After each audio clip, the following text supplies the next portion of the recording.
Oh god, the Tzeentch one's so complicated. Is it? Oh my god, the flow of magic. Your deployment zone is always within your army's flow of magic. At the start of any phase, you control at least half the objective markers in them until the end of the flow of magic. At the start of any phase, if you control at least half the objective, the flow of magic. What? No. It's basically what? just... Each time you have a psychic attack, roll a reroll of 1. It's wholly within your army's flow of magic. Fuck off! Why? You know this actually makes Magnus worse, right? He actually doesn't want to be in the flow of magic. I think they're trying to make a non-Magnus detachment. Welcome to the In the Tank podcast. Get ready for an hour of hot 40k goodness coming in your ears. You're in the tank now, baby. We're live!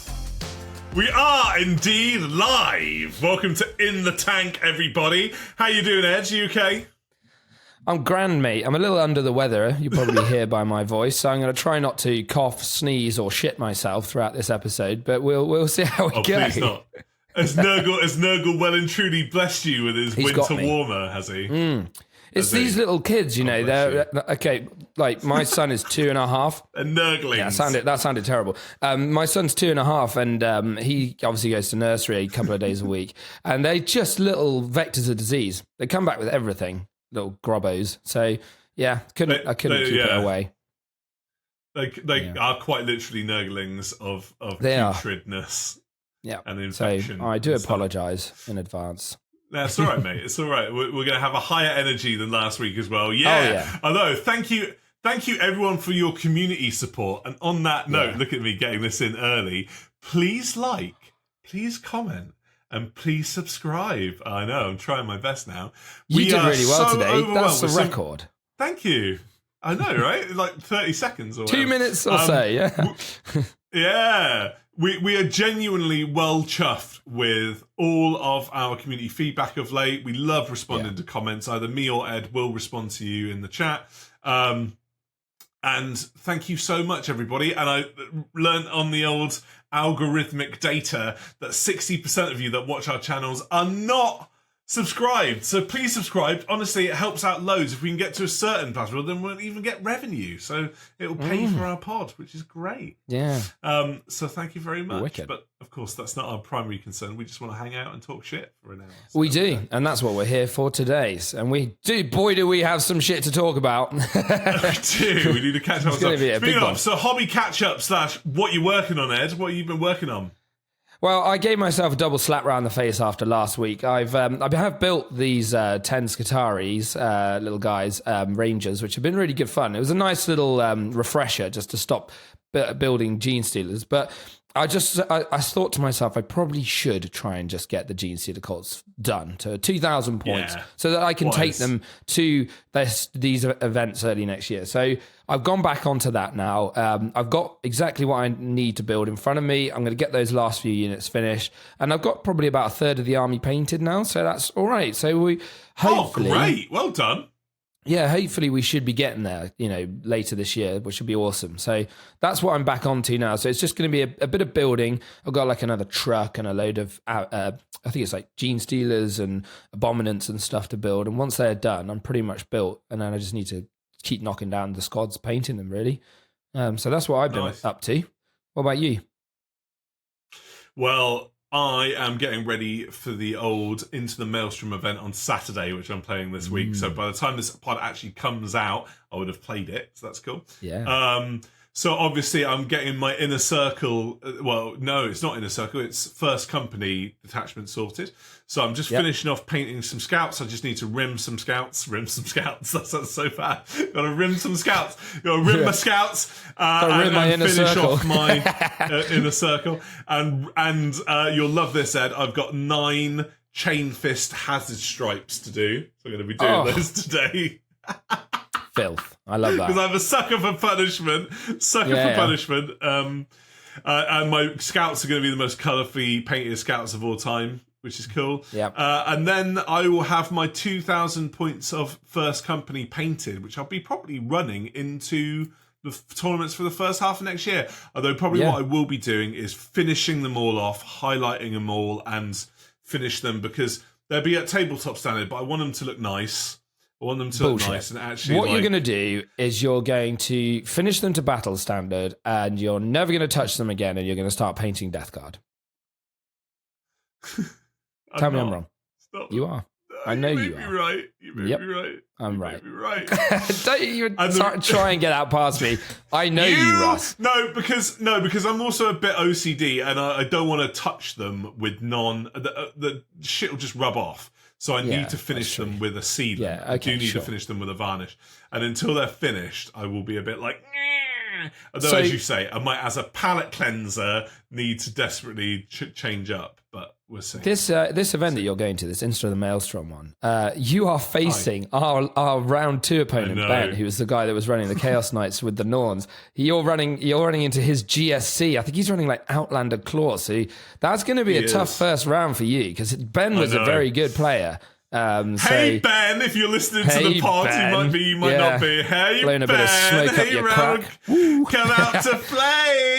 Play. Yeah, so Gene Steelers round 1. I even got my first matchup. So, dude, it's going to be rough. It's going to be a rough. It's going to be a good one. We'll see how we get on. Yeah, it'll be all right. It's classic though. Deathwing Terminators versus Gene Stealer cults. That's classic. That is classic. Yeah. I'll tell you what, though. Old school Space Hulk. On a side note, this episode marks the 6 months episode of the podcast. It's the 24th No way, week. get out. Yep. Doesn't feel like it's been that really? long. Yeah, 24th week. Oh my Mad. God. I know, right? That's Happy just gone. anniversary, Ed.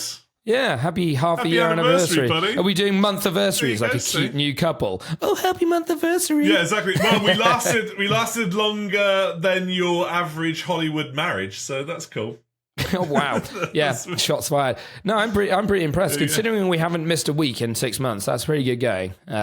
So solid. If work, anything, mate. we've Solid done work. double weeks certain times. So Yeah, there you actually, go, that is see, true. couple Oh, of that might be smashes. why. Yeah, that might be why. But this is the 24th episode. It might not actually be 6 months then, because we have had a couple of doubles. Yeah. But it'll be soon. It's basically been half a year. Yeah, we'll count it. We'll count it, bro. We'll count it. We're doing good.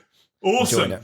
So we better talk about the old calendarifics, right? Because speaking Yeah. of Death Guard, and I will be running this, actually, I think this actually has legs. And I will argue this to the thing. So the old fly-blown host for Death Guard, which is a bit dodgy when I read it out actually out loud. The fly-blown host, like, fine, okay, I mean, sure. I mean, if that's what we're going with, that's fine. So that's, yeah, I know, it's like suck me, 1,000 flies, suck me. So there we go. I know, you find that funny. I just, in real time, I was reading that out. I was like, I've not said that out loud yet, and I can tell.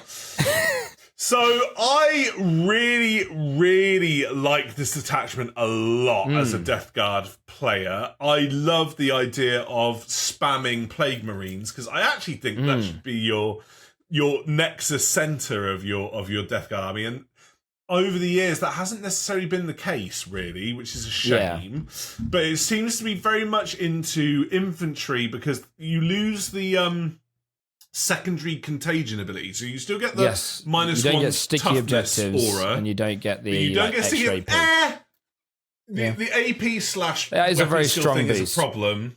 Yeah, but what you gain instead is a scout move at the beginning of the game for all of your infantry, which is fucking brilliant, because then it means that you can get on midfield objectives turn 1 with a decent advance. Yeah.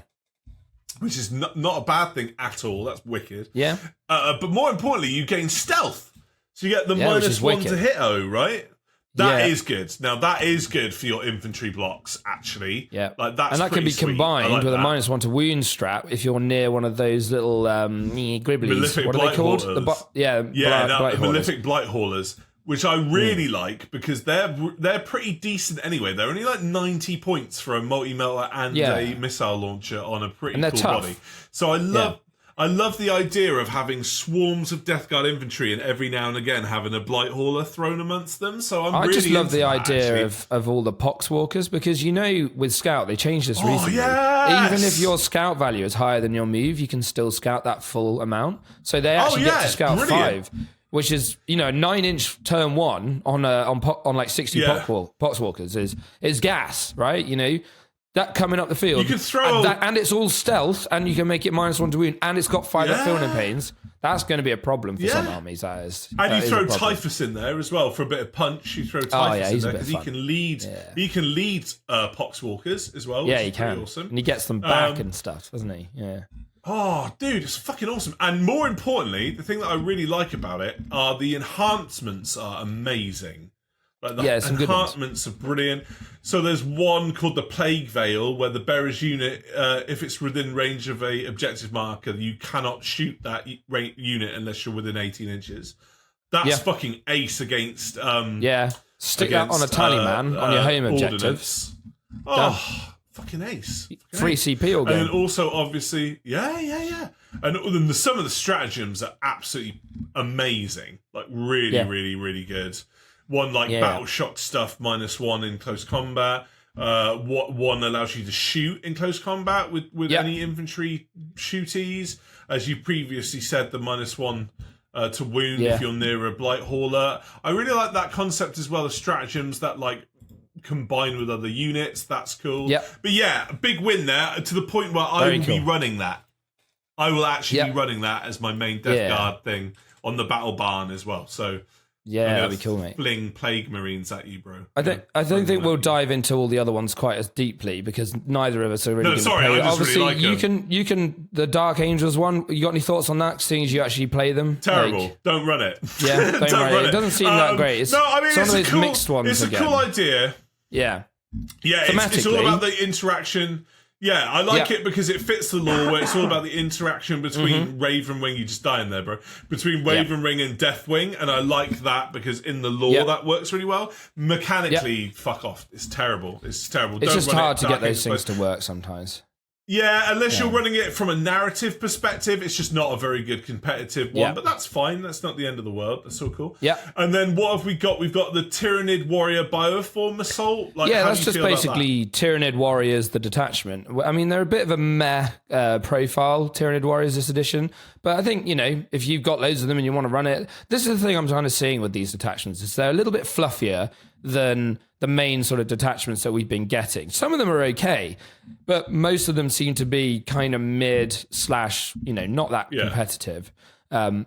You're touching your mic with your mouse or something. They are... Sorry. No, you're all good. Don't worry. The Thousand Suns one's a prime example. So that is I think it's just a worse version of their main detachment, which is just terrible, basically. So you wouldn't really run it competitively. Also, it has the most convoluted...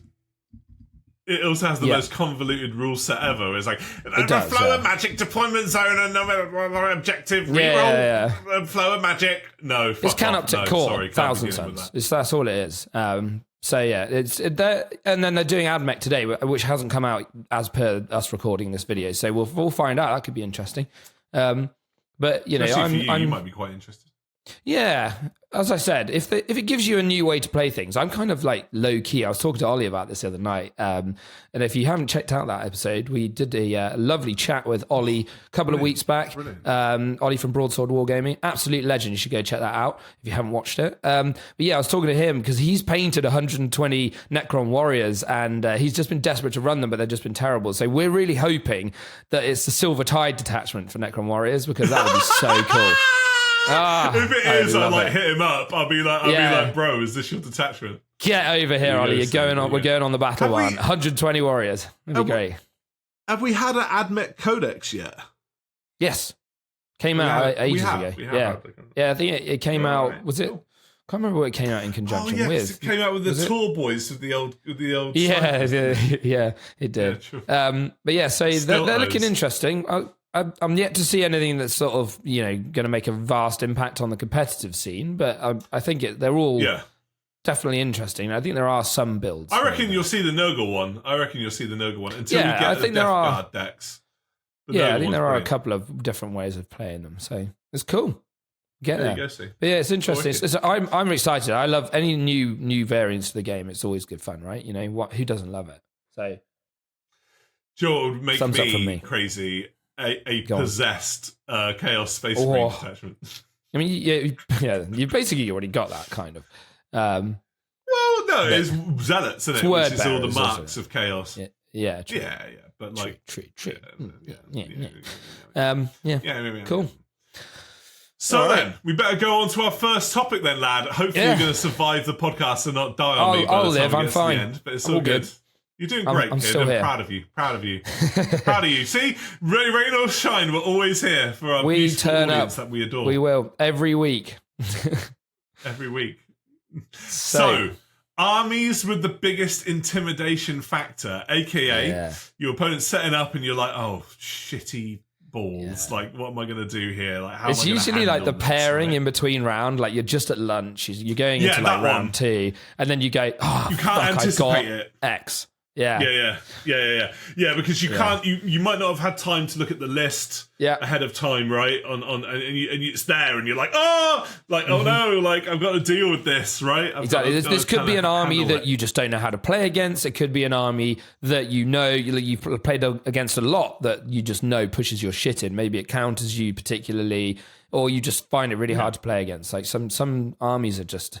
They have a particular style which just is not easy to counter for some other armies. So, do you want me to go first? Indeed. Yeah, go for it. I'm going to pick an absolute classic. And this army, especially in the past, has made me shit my pants every time I've come up against it. And that is Tau. A Tau gun line, especially, I think it was in like 9th edition. Was it late 9th or something? Or like even early 10th. There's been some like evil edition for Tau.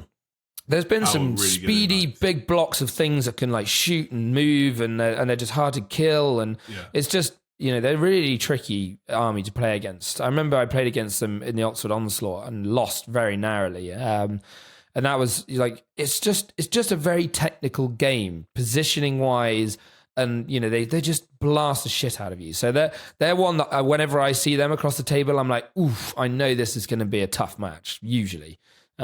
So that's always that one that gets me a bit, bricking it. See, as I tend to play quite natural tough armies, I tend to do all right against Tau because, like they're big one-shotters. Like I can potentially bounce off a decent invul, right? Save, and it's like tag. Because the vast majority of my stuff are insanely good combat units. So like a lot of my Terminators and stuff will literally eat whatever I touch with Tau. It is literally like tags you're it, tag you're it, right? Yeah. So I don't feel as bad against Tau, and it feels a bit charged to the light brigade where it's like, please get first turn, please get first turn, please get first turn, please get first turn.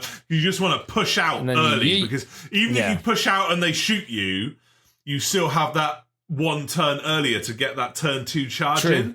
Whether if you're going second, they can still position a bit, shoot you a bit, then you move, then you get shot again, and then this whatever comes you've into got that left mentality of like all-inning with things. Like sometimes I'm not good at this. Sometimes like you have to look at an army and think, well, if I put one unit out, they'll kill it.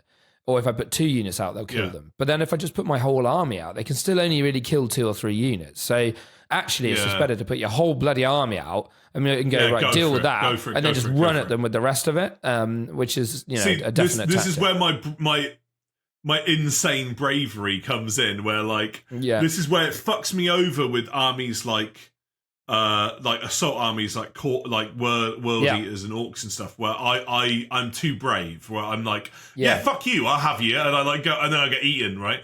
But equally, it serves me well against Tau, where I'm just like, fuck you, and then actually that is the way to do it. Commit or you've got to commit or die is Tau, and that is 100%. It. That is literally it.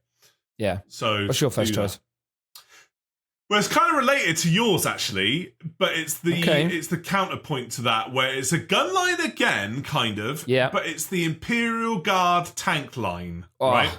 Where similar vibes, but for me, this kills me as a Dark Angels, and in particular Deathwing / Ardboy player, because whether Tau you get those high AP singular shots. With the Guard, you get the middle AP, lots of damage, lots of shots, if that makes sense. So like Lehman Russes and stuff, which is like D6 plus 3 damage 3 things that like kill a Terminator every one that you save, right? And you're like, fuck, right? But it's not necessarily that. It's like how many tanks they fucking have on the field, right? They do have a lot, don't they? 10 tanks. and you're like, oh my god, and all the infantry that go with that.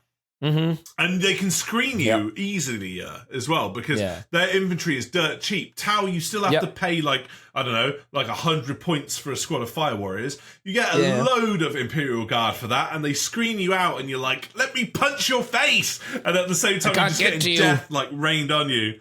But it's also just that intimidation factor where you just.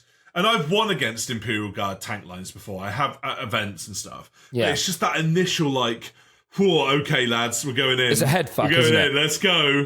Oh, it screws with your brain it's much. exactly what we were just talking about. It's that like all-in mentality of, oh my god, I've got so many targets, I don't know what to shoot or fight or whatever, and then you can't get to half of the integral ones. And they've also got really dirty stuff like the shoot on death from the tank commanders. Stuff. And they don't even have to shoot the unit that killed them. It's nightmare. What's it called? Final Salute or something. It's Tally ho. Yeah, so it's cool. Final Salute. It's really thematic. I love that stuff. Tally ho, boys. And also, a tank is inherently tougher than certain things, right? Where tanks, especially in 10. Guard are a hard match.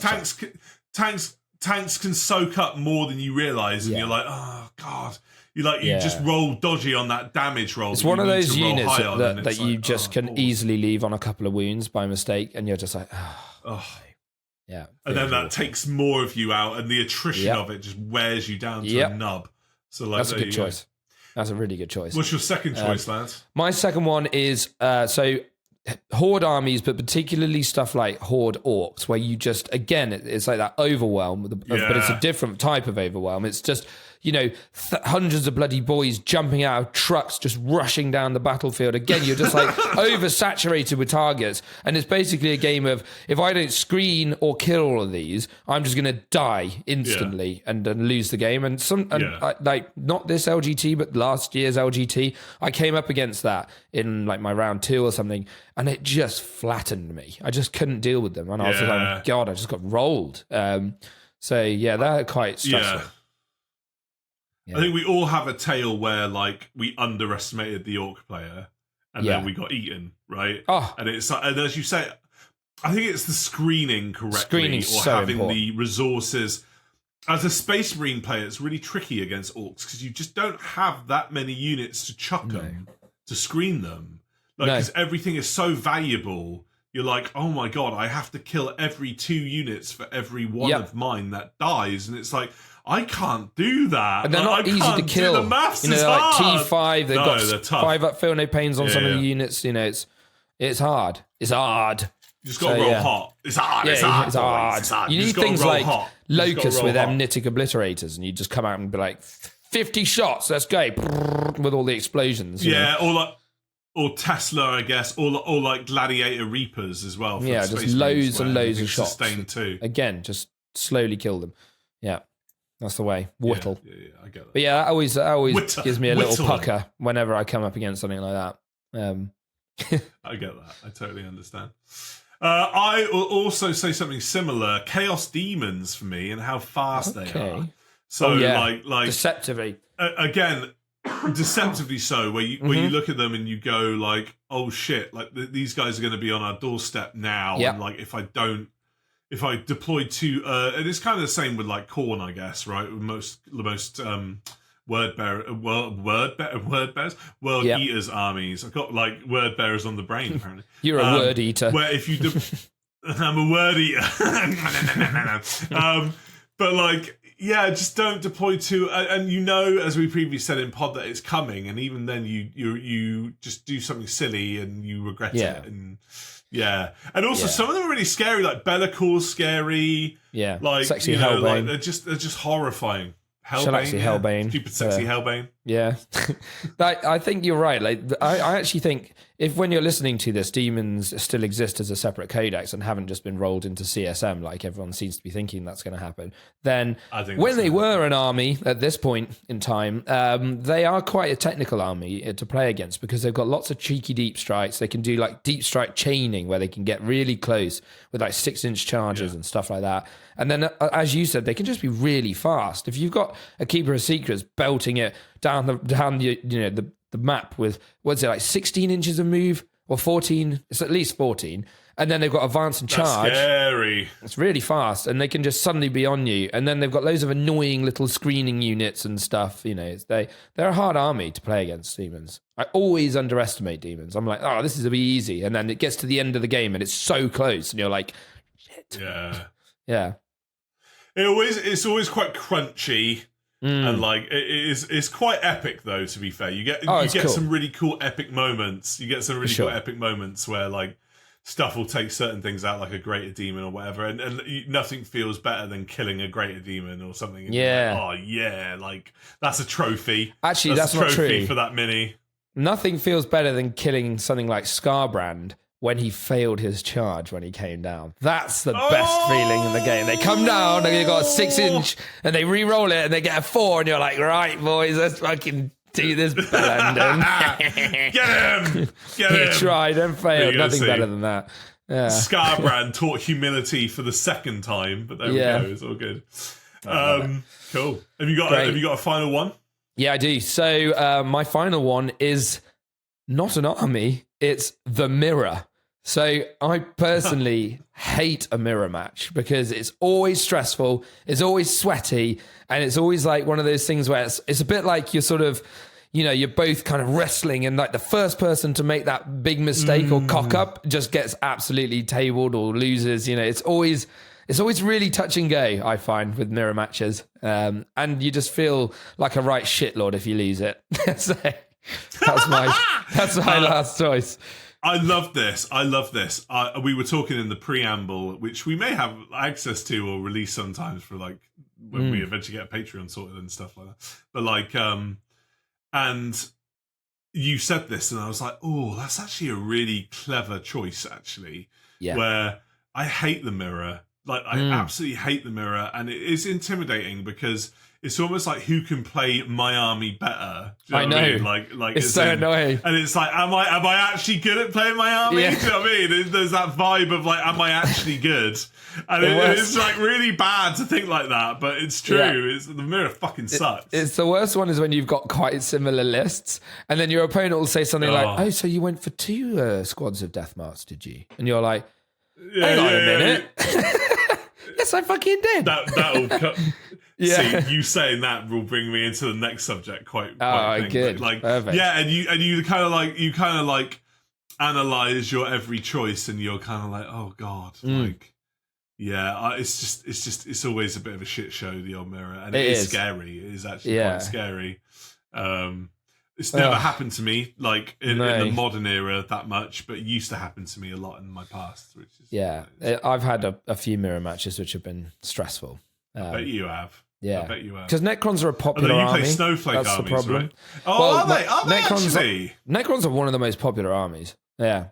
Seriously. Are they? They're massively represented at tournaments. I think they might... I don't know whether they're the second most popular army. I'm not sure about that. But they're definitely up there. You usually, especially because they've been solid, you know, for the last good while.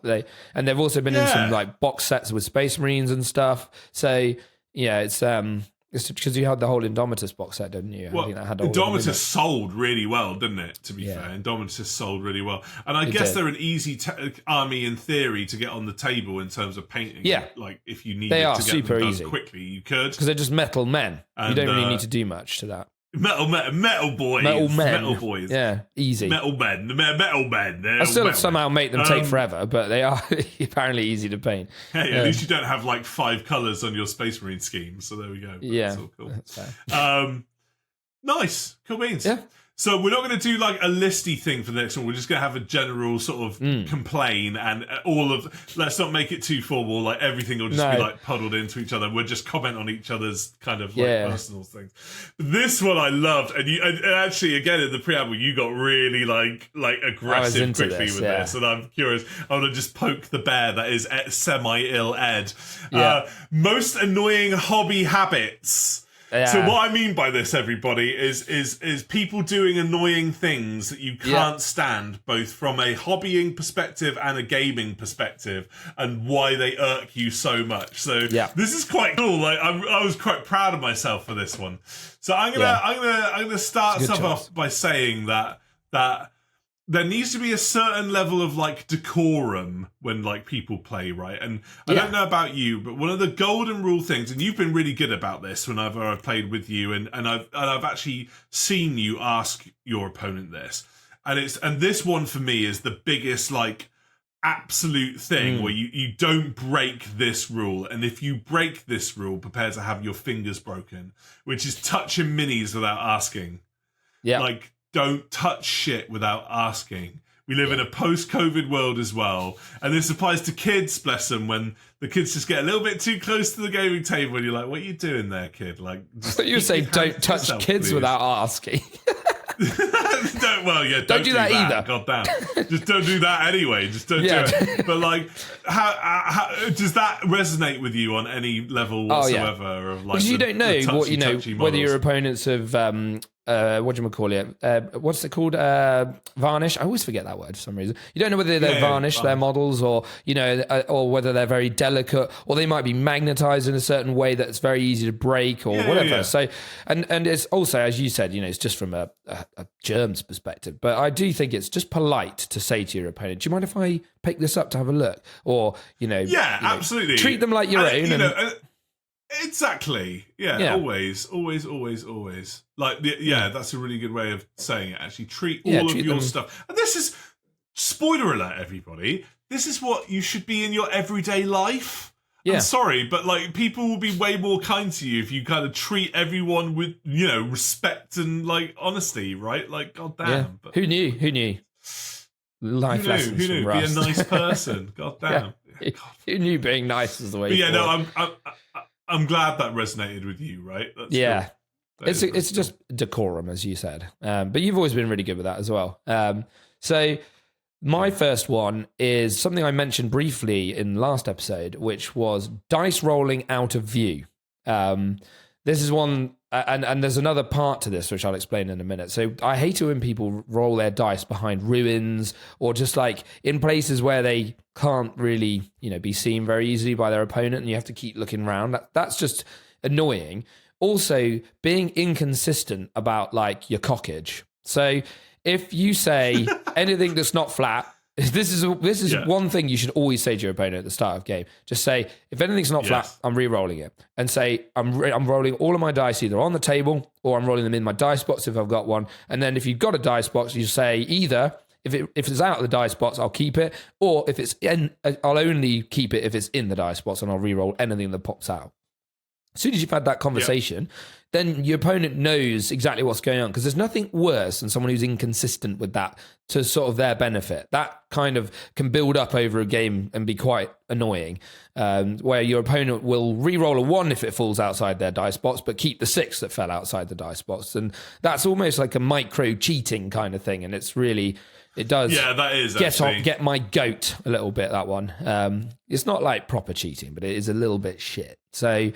I think it gives player confidence as well, right? And it establishes ground rules.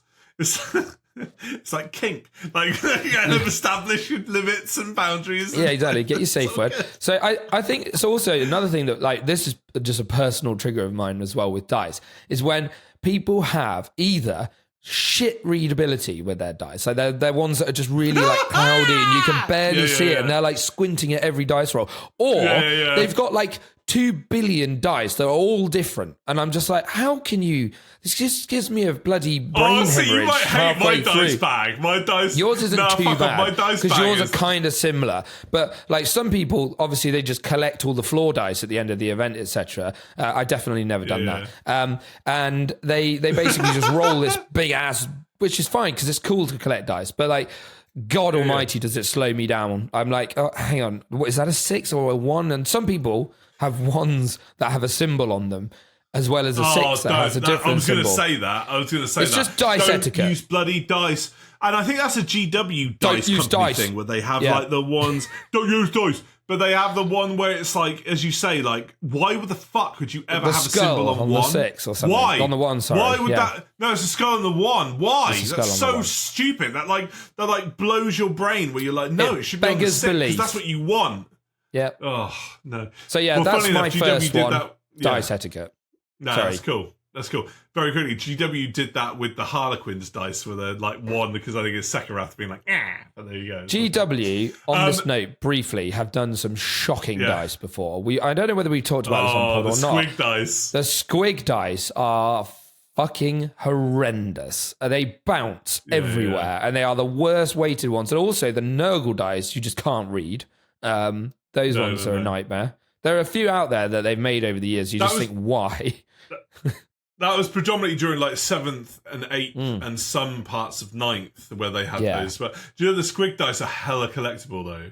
Yeah, I bet they're really rare and really expensive because they're so bouncy and so crazy. Awful. But there we go. Yeah, there we go.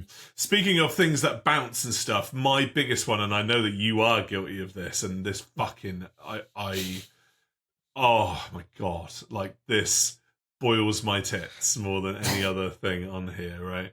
Which is playing with your bloody tape measure. You're not 12. Stop it. When they're flicking it and they're processing in their brain and they're flicking it and they're tossing it. And because I've seen this happen, I was next to a board, and I know you've done this and you need to be spanked for this, well and truly, right? I was at a GT once and there was a dude flicking it and he was already pissed me off and he was on my side, right? And he was doing it. And it fell out of his hand and crushed one of his opponent's minis. And I'm like, you utter twat! Like, why? Like, a tape measure's heavy, right? Yep. You have breakable things. On the board that if that tape measure falls on and if it's a Forge World or something like shattered, like I'm like, you're paying for that, bro. Like, dude, like, no, it's such a stupid thing to do. And I do the classic, Have you done it? Has this happened to you? Maybe. I do the classic tape measure spinning, so I like hold it in the middle of my thumb and middle finger, and I just spin it like that, and then I start to like woo, you know. One of my favorite ones is to just extend it like sort of 7 or 8 inches, and then just put it in someone's mouth when they're concentrating. Or they're I do that all the time. See, now that if I know them, this, I don't just do this to random people. By the way, that'd be the ultimate intimidation factor.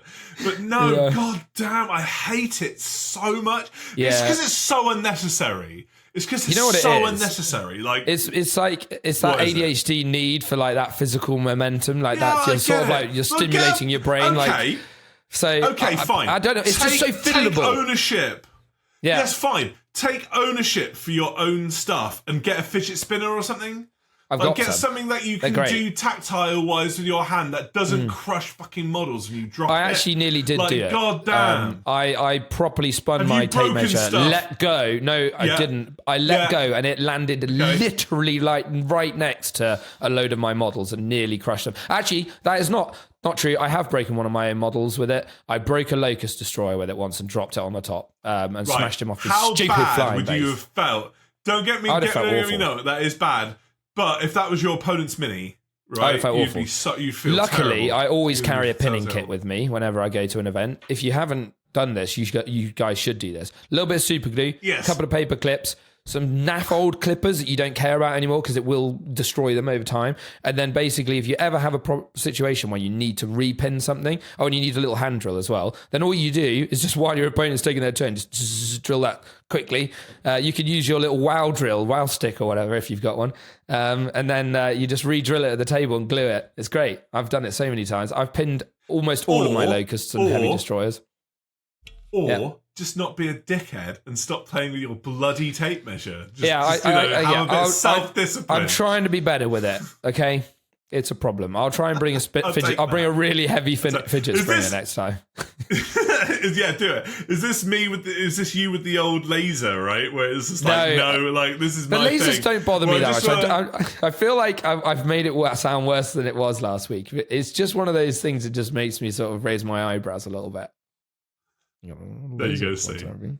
Anyway, so my next one. But just, well, I was going to make a segue for you, actually. I was going to do it. I'm going to segue. Talking about knocking models. No, I want to segue. Yeah. I want to segue. Go on, do it. Segue it. No, well, Well, I was going to actually segue. You might not be thinking about this one with what you should actually be using your tape measure with, which is measuring distances correctly. Oh, okay, very good. Right, so this is keyed into both halves of my next one. So this is something that absolutely gets I just get so pissed off if I see people doing this, and I don't know why. It's just one of those things that over the course of a game will just sort of trigger me, which is really loose movement, but like being really tight on your opponent's movement. And I get that we don't have a lot of time when we're playing this game at tournaments sometimes, and it's nice to just sort of get stuff forward and get it done. And you can't measure 100% precisely. This isn't Tabletop Simulator where you can do it down to the 0.1 millimeter and stuff.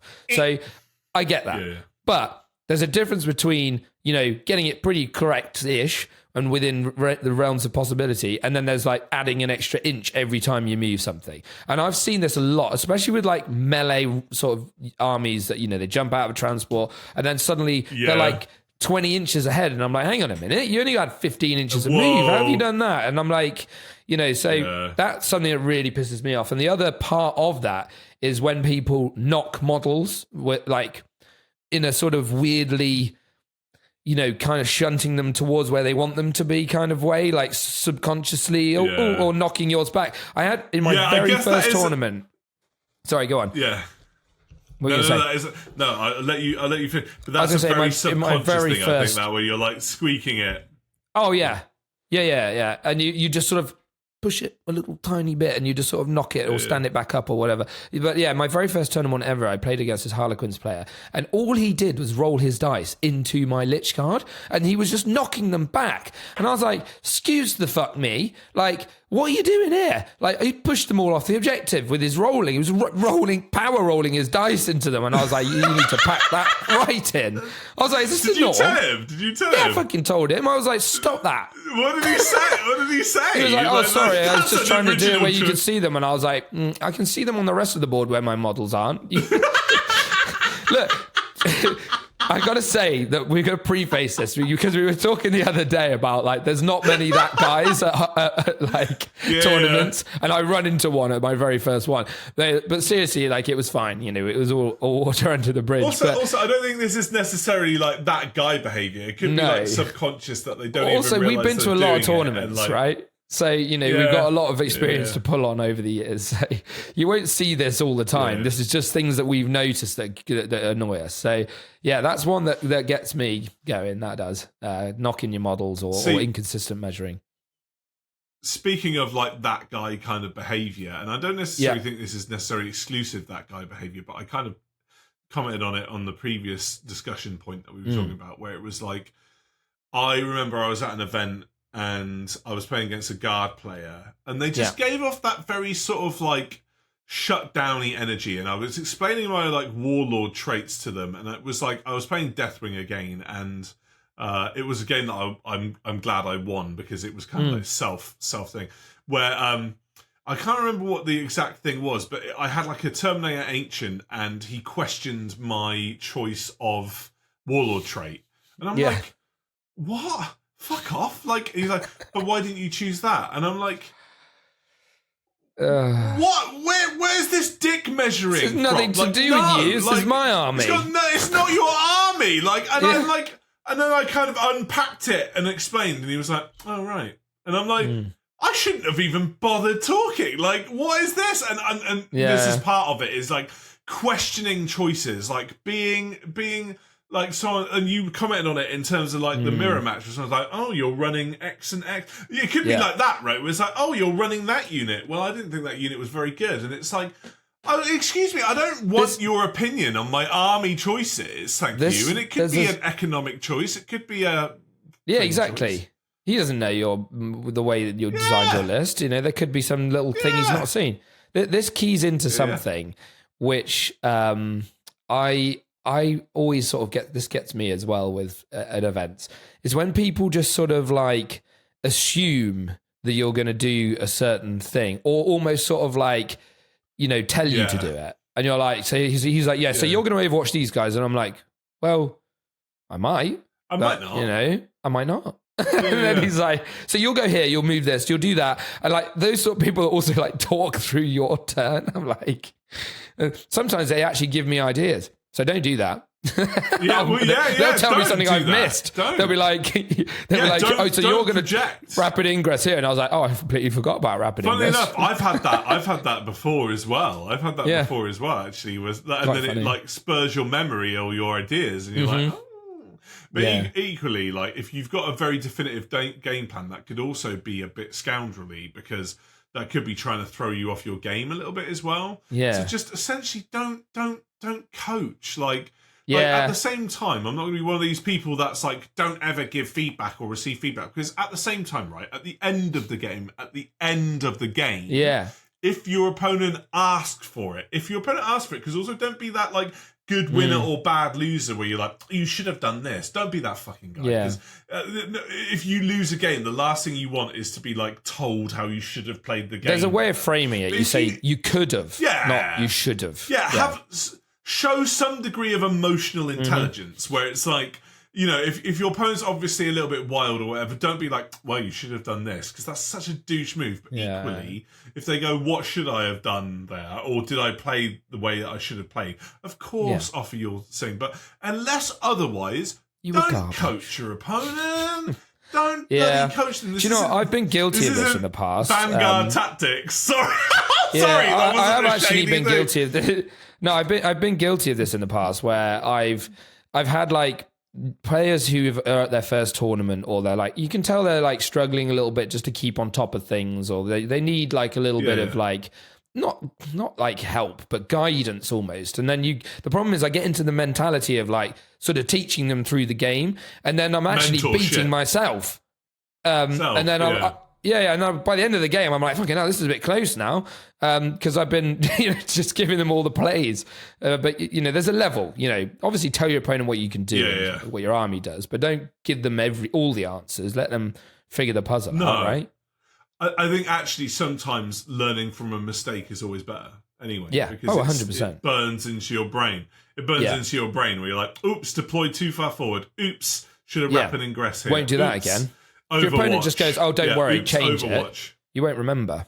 So no, and actually, take it on the chin and be like, oh, I should have learnt from this actually. But that is a good one, like people commenting on your lists and that sort of stuff. It's an interesting one. Oh, don't do it. Don't do it. Don't do it. Like there's so many variables. There's no problem with like talking about your lists and discusking the choices and asking why you made a particular choice. That's cool. It's nice to break things down and have a bit of a metagame discussion. Discussion, but I think there's a level. Just have good bloody manners. Just have good manners. I feel like we're lecturing here. Don't do this. Do this. My last one is on the same sort of subject. You'll notice that all of mine are gaming related, because nothing that people do with their hobby really annoys me, because it's your own hobby at the end of the day. But when I'm facing my opponent at the table, it kind of, these are the things that can grip me a little bit. And the last one I have to say is when you've got an opponent that is like confidently incorrect on a ruling and refuses to back down on it. And I've had this before because I know most of my rules pretty well. And I've had opponents where they've gone like, no, you can't do that. And I'm like, you can. And they're like, no, you can't, show me. And then I'm like, okay, I'll show you. And then I'll show them and they'll go, I'm not sure about that wording. And I'm like, okay, let's get the TO over and we'll just quickly go through this. And then they get the TO over and they'll go, yeah, it's this, that. And then I'll go, okay, cool. We can move forwards now. And it's usually the sort of people that just keep doing it with everything. And they'll just question over and over and over again.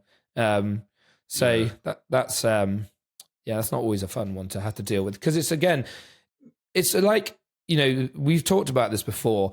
This game, you should be working with your opponent to play the game, not against them. And it's kind of, you want to actually figure things out together. That's the mentality shift that needed to happen with these kind of opponents. It's not, I'm against my opponent, I want to get one over on you with this rule here. It's, what actually is this rule and how can we figure it out together and move forwards? That's what you should be trying to do, basically.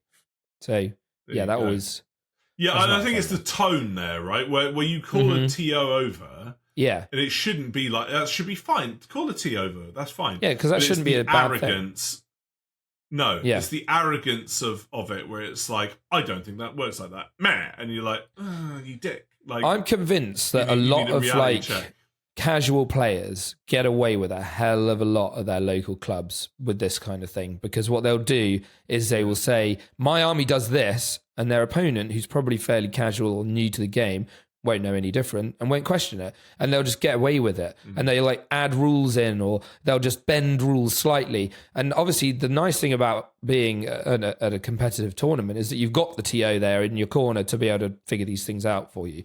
But when you're playing in your casual hobby store, it's not quite the same. And I've seen it before where I've overheard people talking about, and I've sort of gone, hey guys, do you mind if I just sort of quickly comment on this?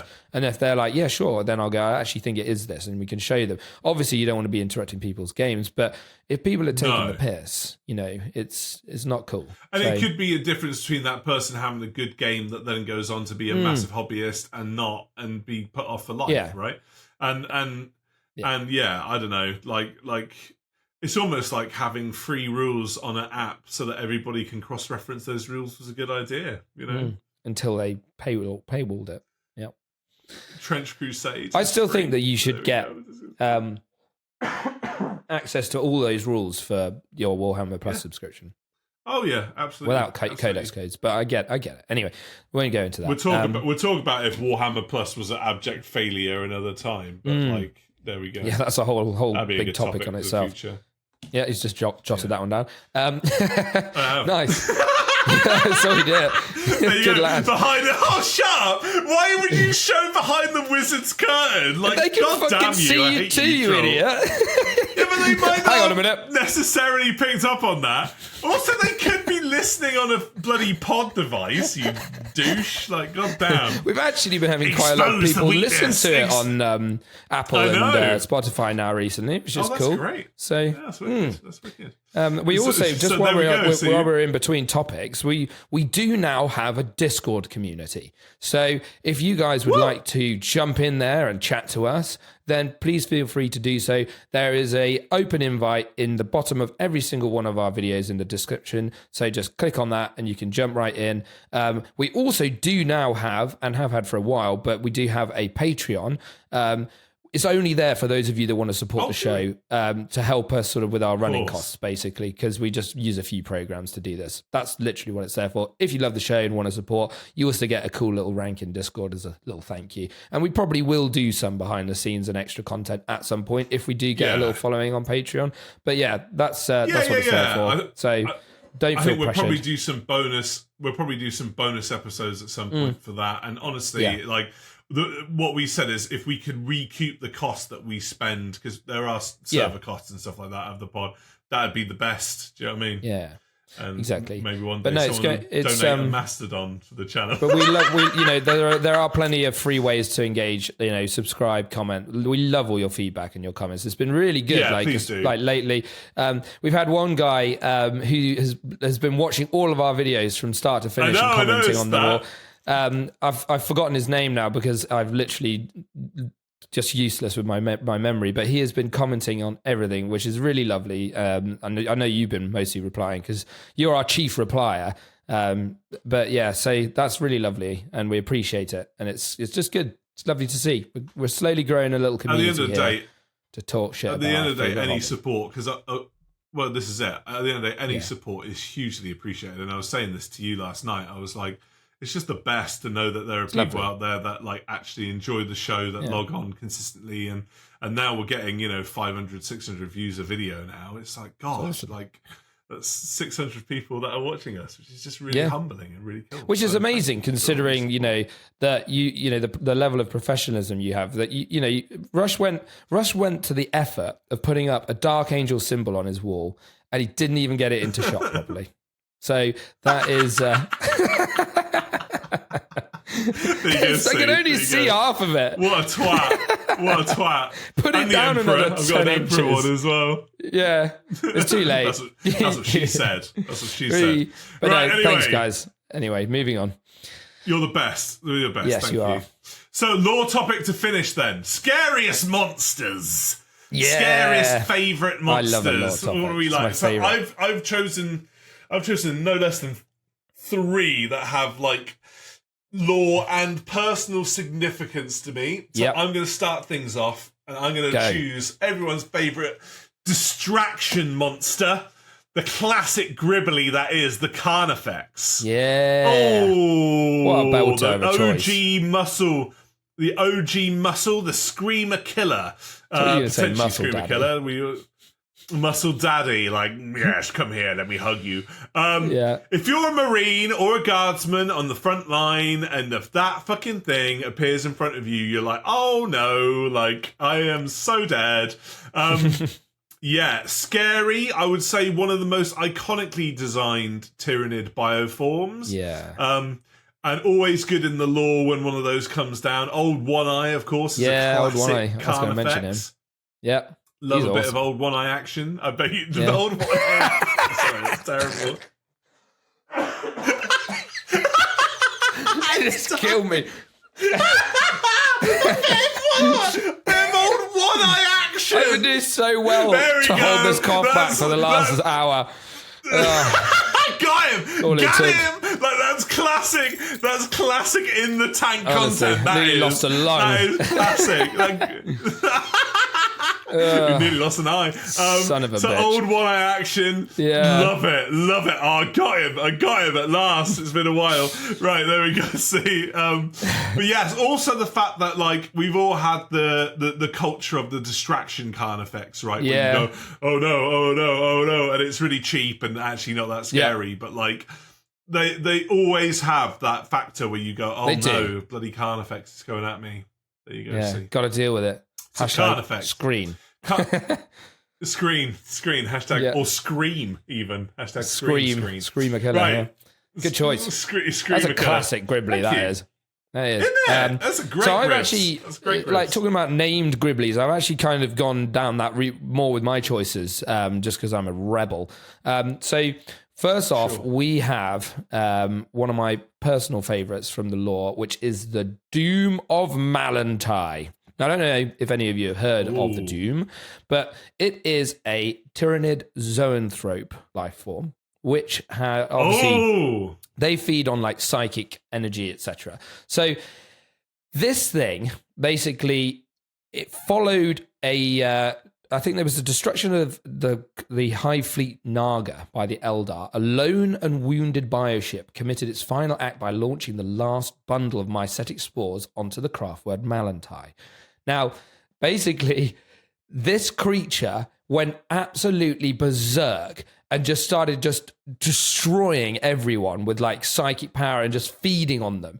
And it devoured the entire craft world's infinity circuit and then just became almost unkillable and just reduced it to a lifeless shell. It just killed a whole craft world on its own, basically. And that is now obviously known as the Doom of Malantai. I think zoanthropes, I know they're not really like big monsters, but they're fucking cool. And like this big old brainy scary. sort of, yeah, they are quite scary in the game as well. Like when you come up against a load of them, you're like, oh no, this is going to hurt. I think they are when the Tyranids eat Eldar, essentially, right? And they eat Psyker species, and that's what happens is that they get churned out as those. Yeah. So like, that was that's that was horrifying a good one. to.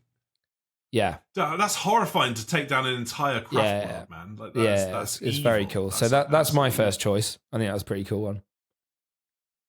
I love it. Love it. Yeah. Now, I don't know if you can do this, Ed, but I can tell you when my first ever hobby experience was and the date. Can you do that? And can you guess the year that I got into the hobby? Technically, 1974. Can you actually though? Can you I would say it would be 19. Hang on a minute. I would go 1995. Oh, a bit early. So 1998. my first ever connect. Oh yeah, you got it. You got it. Nice. So I remember my first ever ground zero with the hobby was an issue of White Dwarf, and it was issue 221 with Archean on the front cover, or Chaos on the front cover, from 1998. Wow. And in that issue, the one thing that hooked me, that shut me up, and I was like, wow, I should have been probably a Khorne player, ironically, was a event for their fantasy in-house team, because back then they had way more creativity with their articles and stuff. And they just, for the lols, did a fantasy arena of death, But that's got cool. all of I think it was 20 famous fantasy characters. We're talking Nagash, Lord Croak, Deathmaster Snitch, Thorgrim Grudgebearer, all of these classic, the Emperor Karl Franz or whatever his name was, and the Bloodthirster. And what won was the Bloodthirster. Of course, the Bloodthirster killed everybody. Even Archeon got wrecked. It was amazing. And I remember being an impressionable youth reading that and going, "That looks horrific. That looks like Satan." Is that the classic metal sculpt of the Bloodthirster? He's got a crazy head that's like. I remember he's that. Got the whip and the axe. That's such an iconic model. I think that scary. model got so many people into this game because I've heard other people talking about that model in the past and saying it was one of their first ones that got them in. Horrifying. Horrifying. Just big, obviously impossible to make because you'd have to pin the fucker so no one would actually own one. 8 penny. But as a kid looking at that, it just blew my world. And I'm not a massive Khorne guy, ironically, and it was Satan personified as a miniature, right? But just and in the lore, Bloodthirsters do work, right? Yeah, Scarbrand, horrific. Kabunda, horrific. Kabunda. These guys are Kabunda. Horrific. These guys Is that what you have to shout when you charge with a Bloodthirster? You just go, Kabunda! I'm not going to do that. That's what you got to do now. Kabunda. Kabunda, baby. I'm going in. Kabunda, 66. 40k's easy. Let's go. I love that's my latest thing. I got to shout out here. There's a guy in Tryhard called Pierce who plays for Team Ireland, and he whenever he makes a difficult charge, he always says 40k's easy, and it's really caught on our Discord, and I can't stop doing it now. And you probably heard me doing it at our tournament. You just you roll an 11-inch charge, and you just go 40k's easy. Kabunda. Do you know what was making me laugh? And this is how fucked up my brain is. I'm so sorry for anyone that finds this cringe. But I was thinking that'd be the ultimate thing to say when you come. It's kabunda. Jesus. You have to go there. And your partner's what? And he's kabunda. Try it. Let us know. Check in with us next week and let us know how it goes. You're talking and you just go kabunda. I'm gonna get a phone call from Russ next week. He's going, Russ, Ed, have you got a place to stay? The mail's kicked me out. Yeah, can I crash for a bit? Shouted kabunda. Sorry, kabunda. I love that. That's going to be our first In the Tank t-shirt. It's kabunda. With a Bloodthirster. Go like that. What was the other one? Oh, that was it. I'm not going to say the other one actually because one of the guys that we went to the doubles event with came up with the most incredible t-shirt idea for a Gene Stealer Cult t-shirt. We've got to do these. I think we need to get an artist to start doing these because these are great. Kabunda's going to be on there, and this Gene Stealer Cult one is so good. Oh my lord! Oh god, sorry, I'm Please, dying. if you're interested in stupid t-shirt ideas like that, let us know below. We'll see what we can do. Geeks love t-shirts. We always love t-shirts. I have 1,000 geeky t-shirts. Kabunda. I'd wear a Kabunda t-shirt. Me too. I'd love that. It'd be fucking fantastic. Oh, go on then. What's your next one? God damn. I've lost track of what we're doing.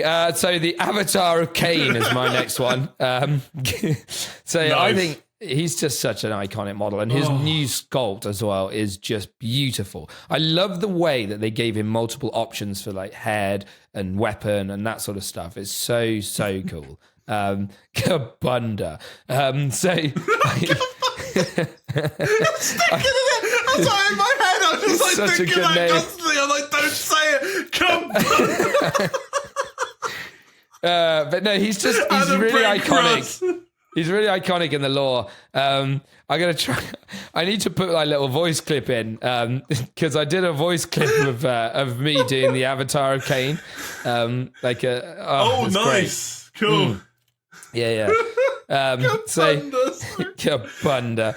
But yeah, so he's a wicked one. I love him. I like all of their like avatars. I know they're all sort of sharded up a bit like the Catan now because of Slanesh has given him a good old kabundering. But the Kabundering. Yeah. Cool. What are your thoughts on the avatar? Really Get Kabunda out of your brain. Just say it and just stop now. It's earworm. So yes, no, it really has. It's like stuck in there. It's like now that we're live, it's like, oh my god. No, the avatar's a classic, right? And like the new model is perfect. Like I'm so stop.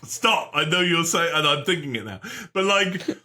It was the OG scary unit, the old avatar, and like it certainly gives that. He's still really terrifying. He's stop. He's so hard to kill. That's the thing. He's so annoying. He was always annoying. He was even annoying in second and third ed, and he just looked great.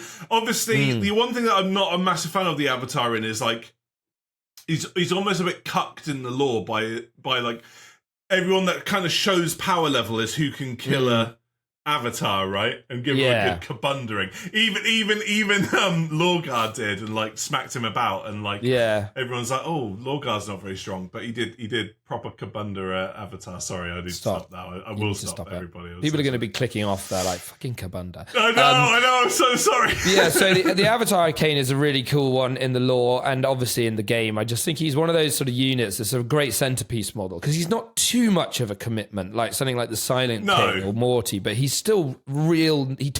You need to sort of take note of him and actually respect him in the game as well.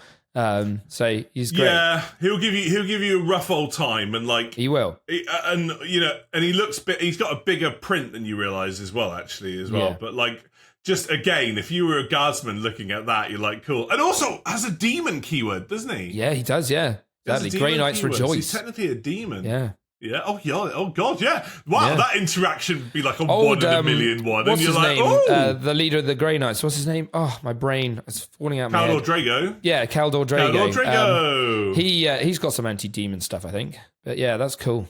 Oh, yeah. I'm into it. That is very cool. You give him a clap. So I'll tell you my last one, and it's a story of my youth back in Oxford GW, where I remember, and one of my closest friends that I'll in Mr. Time, who I can't mention because they work for GW now, but you know who you are, and that summer of the Aya Terra campaign, mate, love you. I hope that you're doing all right. And one of the cool things that you don't really get in modern GWs today were either personal collections of management or just cool random models that existed in stores, right? And I remember there were always events on, again, when you could play in store.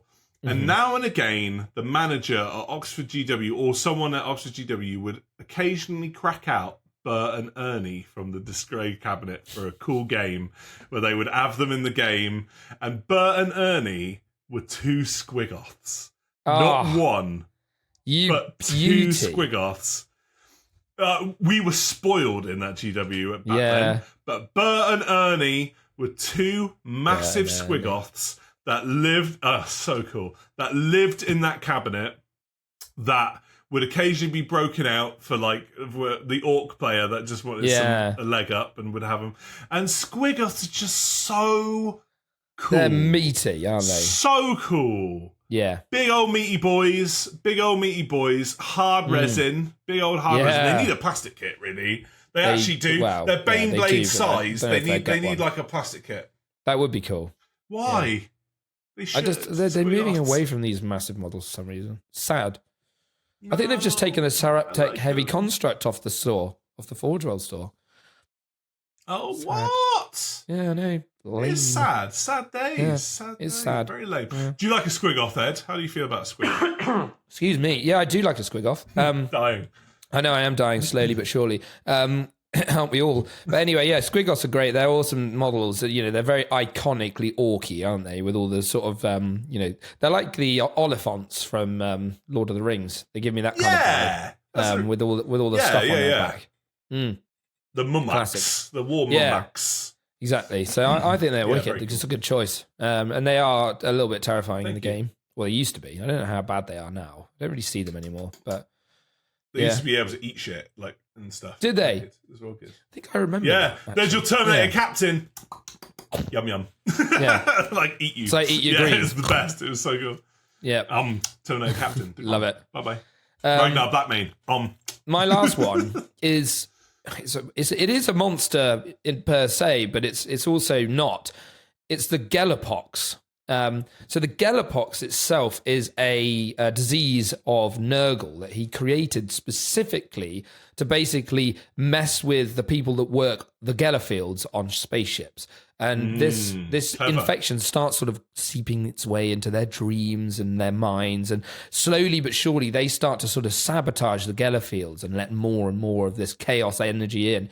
And eventually they'll get so infected that they like merge with the ship and they become all like, you know, like gribbly, and they're all like mechanical, biomechanical, but also nurgly. It's very Doom. Like the models are very like Doomy, which I really like. And then basically the whole ship can eventually just turn into one giant monstrosity and just get overtaken by this sort of wow, I didn't realize it goes that mutant. Cool. Yeah, it can take the whole ship over. Like it actually, the ship becomes like a biomechanical monstrosity.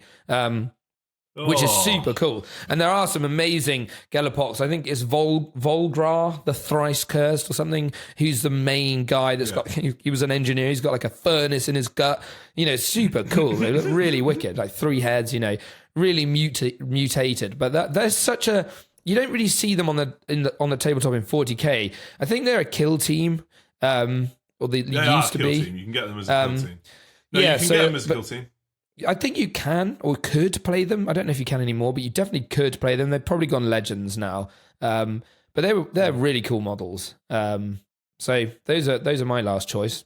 I just thought it was an interesting one. Yeah, I love Nurgle. That's awesome. People used to use the Gellerpox infected for Nurgle spawn models. Yeah, they're great for that. But like, they're perfect for that.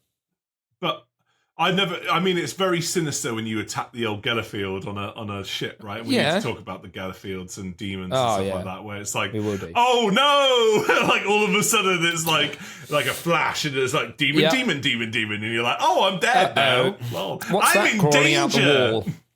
Yeah, we should do like the best Gellerfield accidents. Do you want to jot that one down? Yeah. No, not right now. I was going to, and I was like, oh, he's being ironic. Jot it down. Joe, we want to see you do it. Joe would shit you up if you dropped the old Gellerfield. What? Kabunda! Kabunda! Best t-shirt ever. Best t-shirt ever. It's just him doing that on it. Like, yeah. I love that. Kabunda. Right. We need all of your feedback. We've talked about loads of subjective shit this week for whatever reason. I don't know how it ended up that way. We have. But please, let us know your thoughts. It was very like, what do you think about this? Well, I think about this. Yeah. Toss it in the comments, please. Toss it and the first person to write Kabunda will get a high five from me. I just want Kabunda spam. I just want that's what I want in my life. I love that. This is how stuff happens, is by accident. It is, literally. I love it, especially live on pod. That's the best way. But yeah, give us a like, comment, subscribe. Let us know your thoughts. Hopefully we haven't come across as too preachy, especially with that, like, you know, the most annoying hobby habits one. Whatever. Because but you know, there's not too much of that out there. It's a big list because that's the worst of it. But like that, you know, hopefully it didn't come across as I would just, you know, hate people. But yeah, we're just give us a comment, like, subscribe, guys. Please do. You know, we are slowly growing. We're trying to hit 150 subs before Christmas, which I think we should be on track to do pretty easily. If we say that every time, and we're actually like pushing that boundary like every single time. So 200 would be amazing. I mean, 200 before Christmas would be baller, but that's a stretch original goal. That is, yeah. Oh yeah, we'll be right. We'll be right. We'll try it.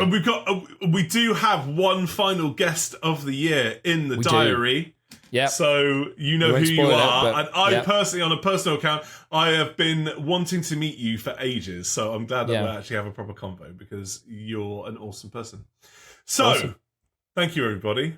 Thank you. Thank you to my glorious co-host, keep Russ. it real. Yeah. Thank you to my beautiful co-host, Ed. And I hope you feel better soon and you're not Gellerpox infected. Yeah, I will see. If I merge with the wall in the next podcast, you know. It's too late for me. Welcome to In the Tank. Yeah. There you go. See. Right, we'll see you next week, guys. Just for tuning in. Kabunda. Kabunda. Kabunda. Oh God, what have I done? What have I started? Oh no! Kabunda! Fucking Kabunda.